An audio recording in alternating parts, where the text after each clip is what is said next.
अस्सलाम वालेकुम गाइस। तो ये वाली स्टेज जो है ये है सेरोलॉजी की। सेरोलॉजी जो है वो है जी स्टडी ऑफ सीरा यानी बॉडी फ्लूइड्स।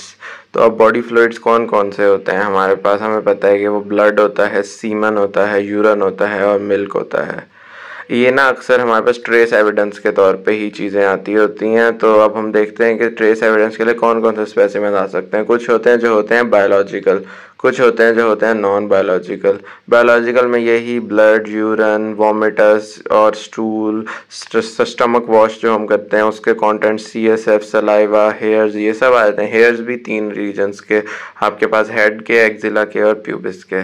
इसके अलावा ना नेल्स से जो खुरचते हैं ना, तो वो नेल्स के अंदर की जो स्क्रैपिंग्स हैं वो भी।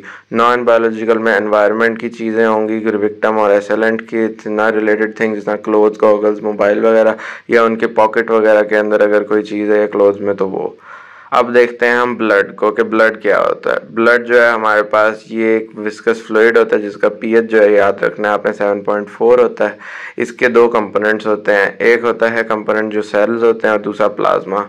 तो प्लाज्मा को अब हम देखते हैं। तो प्लाज्मा जो है ना, ऐसा आप सबको ही पता है कि ये आपके पास वाटर से मेनली बना होता है, साथ में इसके अंदर डिफरेंट सब्सटेंस होते हैं। वाटर 91 to 92%, बाकी 8 to 9% सॉलिड्स होते हैं जिसमें proteins, phospholipids, calcium, magnesium, phosphorus वगैरह आ जाते हैं। फिर अब हम सेल्स को देखें तो सेल्स हमें पता है 3 मेजर होते हैं। उसमें सबसे पहले RBCs को देखते हैं। RBCs ह्यूमंस में बाइकनकेव होते हैं और नॉन न्यूक्लिएटेड होते हैं, लेकिन कुछ एनिमल्स हैं जिस तरह कैमल्स हो गए, इसके अलावा फिशेस, बर्ड्स, रेप्टाइल्स, एम्फीबियंस, इन सब के अंदर ना RBCs जो होते हैं वो ओवल होते हैं और न्यूक्लिएटेड होते हैं। कैमल के बहुत हद तक मिलते होते हैं इससे, ह्यूमन वालों से। इसके अलावा RBCs में वाटर कंटेंट 65% होता है, बाकी सॉलिड्स 35%। उन 35% में से भी 33% हीमोग्लोबिन होता है और 2% बाकी प्रोटीन्स और फॉस्फोलिपिड्स वगैरह होते हैं। फिर अगर हम आ जाएं RBCs के बाद WBCs के ऊपर, WBCs जो है हमें सिंपली सा पता है कि ये न्यूक्लिएटेड सेल्स होते हैं और ये आपके पास RBCs से बड़े होते हैं। बस इतनी सी बात आपको पता होना चाहिए। फिर आ जाते हैं प्लेटलेट्स। जो प्लेटलेट्स हैं ना, ये आपके पास नॉन न्यूक्लिएटेड होते हैं ये भी, और हमारे पास राउंड होते हैं ये, और राउंड के अंदर भी, इनके अंदर ना ये बाइकनकेव डिस्क बनाते हैं और RBC से छोटे होते हैं।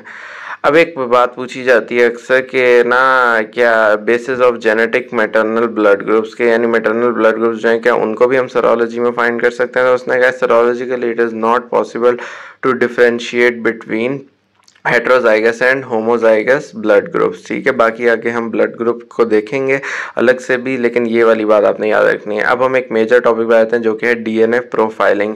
DNA प्रोफाइलिंग क्या है? ये एक DNA प्रिंटिंग ही होती है जो क्या, जिसके अंदर से आप डायरेक्ट पर्सन के ना जेनेटिक मटेरियल को देखते हो। ठीक है, जेनेटिक मेकअप जो होता है, और इसकी बहुत मेडिकल लीगल इंपॉर्टेंस होती है। लेकिन पहले हम देखते हैं कि ये है क्या। ये बायोकेमिस्ट्री में भी देखा होगा आप लोगों ने। सबसे पहले हम ब्लड सैंपल लेते हैं, उससे हम DNA एक्सट्रैक्ट करते हैं। DNA जो है उसको रिस्ट्रिक्शन एंडोन्यूक्लियस जो है उसे ब्रेक करते हैं। उसके बाद जेल इलेक्ट्रोफोरेसिस पे हम वो डालते हैं। फिर उसकी साउदर्न ब्लॉटिंग टेक्निक से हम उसको जब करते हैं तो हमें ना बैंड्स मिलते हैं DNA के। वो DNA बैंड्स जो है ना, वो अब आप ये लास्ट में बीकर देखो ना, तो उसके अंदर आपको ना डिफरेंट विजुलाइज हो रहे होंगे, तो इसको DNA प्रोफाइलिंग कहते हैं। इससे आपको DNA का पूरा मेकअप उनका पता चल जाता है। इसकी मेडिकल लीगल इंपॉर्टेंस सबसे ज़्यादा यही होती है कि सेक्सुअल असॉल्ट के अंदर हम आइडेंटिफाई कर सकते हैं पर्सन को। इसके जिस तरह रेप हो गया, सोडोमी होगी, ब्लास्फेमी हो गई, इन सब के अंदर। इसके अलावा और भी इसकी मेडिकल लीगल इंपॉर्टेंसेज हैं इसकी DNA प्रोफाइलिंग की, 6-7 हैं। हम पहले नाम देखते हैं, फिर कुछ की डिटेल भी देखेंगे। सबसे पहले तो डिटर्मिनेशन ऑफ सेक्स बंदे का ना क्या है। दूसरा आपके पास क्या हो सकता है, डिस्प्यूटेड मैटरनिटी का केस। डिस्प्यूटेड मैटरनिटी में आगे बताता हूँ क्या होती है। फिर डिस्प्यूटेड पैटर्निटी का केस हो सकता है। इसके अलावा अगर बंदे को भूल गया है कि उसकी फैमिली कौन थी, ठीक है, तो उसका फिर हम DNA टेस्ट से उसे बता सकते हैं। डेमेंशिया हो सकता है या नेचुरल लॉस ऑफ मेमोरी भी हो सकता है, ये एक सेनाइल फैक्टर होता है। उसके बाद हमारे पास ना सेक्सुअल असॉल्ट केसेस बता चुका, और इसके अलावा ब्लैक मेलिंग के केसेस में भी यूज़ कर सकते हैं। ये मैं ब्लैक मेल वाला केस भी आगे एक्सप्लेन करता हूँ। सबसे पहले डिस्प्यूटेड मैटरनिटी को देखते हैं। तो अगर ना एक हॉस्पिटल या मैटरनिटी होम के अंदर ना एक बच्चा पैदा हुआ है, ठीक है, और 2 मदर्स जो है ना, वो 2 डिफरेंट मदर्स क्लेम कर रही हैं कि ये मेरा बच्चा है। तो अब चाइल्ड जो है ना, उसकी मैटरनिटी डिस्प्यूटेड हो गई है।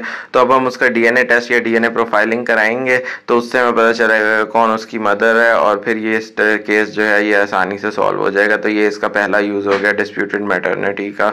उसके बाद अगर हम देखें तो हमारे पास ना डिस्प्यूटेड पैटर्निटी आएगी। डिस्प्यूटेड पैटर्निटी में ये होगा कि एक शादीशुदा जोड़े के अंदर ना वुमेन को बर्थ ना बेबी पैदा हुआ है, वो लेकिन फादर जो है ना वो क्लेम कर रहा है कि वो फादर नहीं है। तो अब फिर वही डीएनए ट्रिप्रिंटिंग वाला ना डीएनए प्रोफाइलिंग कराई जाएगी और उससे फिर ना पता चल जाएगा कि फादर हैं कि नहीं और डिस्प्यूटेड पैटर्निटी का केस सॉल्व हो जाएगा। तो ये चीज़ भी होगी। फिर आपके पास इसमें भी डीएनए प्रोफाइलिंग ने हमारा केस सॉल्व किया है। फिर ब्लैकमेलिंग के अंदर क्या आ जाता है कि आपके पास ना एक औरत को ना वेडलॉक के अंदर आपके पास उसको बेबी पैदा हो गया, लेकिन वो किसी और बंदे को कह रही है, उस पर इल्ज़ाम लगा रही है कि तुम इसके फादर हो।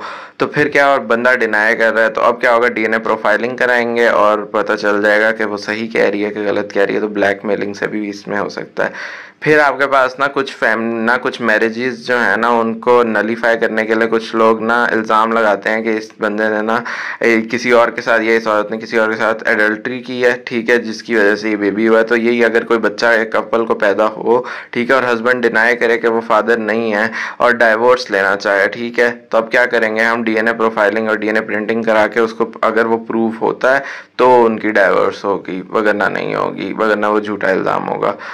फिर आ जाते हैं कुछ इस तरह के केसेस जिनके अंदर एक लेजिटिमेट चाइल्ड जो है ना उसकी मेंटेनेंस का केस आता है। अब लेजिटिमेट चाइल्ड का भी मैं बताता हूँ। इसके लिए सेक्शन जो लगता है ना वो सेक्शन 125 सीआरपीसी लगता है, क्रिमिनल प्रोसीजर कोड सीआरपीसी को कहते होते हैं, कि अगर किसी कपल को या फिर किसी भी को, दो लोगों को किसी भी रिलेशनशिप के अंदर अब वुमेन को एक बेबी पैदा हुआ है और फादर जो है ना उसने रिस्पॉन्सिबिलिटी लेने से मना कर दिया है और वो भरा भाग गया है, ठीक है, अब वो भाग गया तो वो बच्चा जो है ना वो लेजिटिमेट चाइल्ड बन गया। अब वुमेन जो है ना उसके पास एक ये होता है कि वो कोर्ट के अंदर मनी के लिए क्लेम कर सकती है।